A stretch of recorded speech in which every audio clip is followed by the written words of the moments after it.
it's not like I'm like, oh, I could never do anything other than influencer management. Right. I love the art of business. Right. I love finding a problem. How do we solve this? Mm-hmm. How much do we charge for this to make money while solving this? And how do we Right. attract people to pay this to solve this problem for them?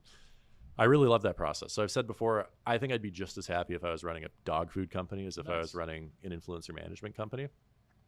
And I think the thing that I would do if I had all the knowledge that I have right now and Small Screen went poof and I needed to start a new company is I would talk to the smartest people around me and figure out what's a big problem in their life. Mm-hmm. Talk to the wealthiest people around me, what's a big problem in their life, Mm-hmm. and find out what the commonality was and what the best way to fix that was, and then Oh, very cool. get to work. That's awesome. Yeah. That's awesome. Well, thank you so much for coming on, man. I really appreciate it. Thank you for having me, It's been guys. an absolute blast. We've got one more segment exclusive to our YouTube content, which is Ooh. not sneaker shopping, sock shopping with Seth, where we get to go and I'd raid also the do sneaker podcast. shopping if we want. Hey, I'm not against that either. Maybe check it out on Tom's channel.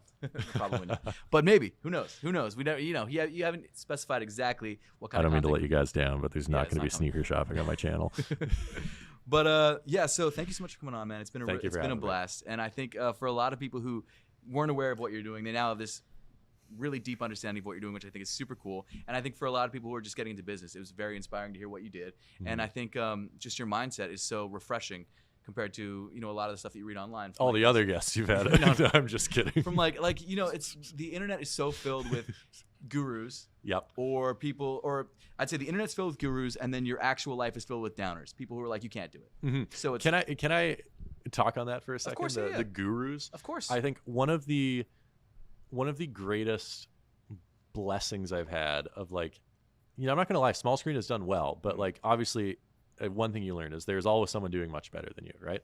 One of the greatest blessings I've had is that in my 20s to meet some people my age that are multiples of multiples of multiples. Like we're talking billionaires in their 20s, often self-made billionaires in their 20s, right. and their life's the same as yours, right? That's awesome. And the people that have that money don't act like these gurus. Right. So every time you see someone acting like that, it's bullshit. That's awesome. No one with the $50 million, $100 million a year income is making some tutorial on how they're going to get you in a private jet. Because guess what? They have $100 million a year already. They're just living their life with their friends and family. And they live pretty normal lives.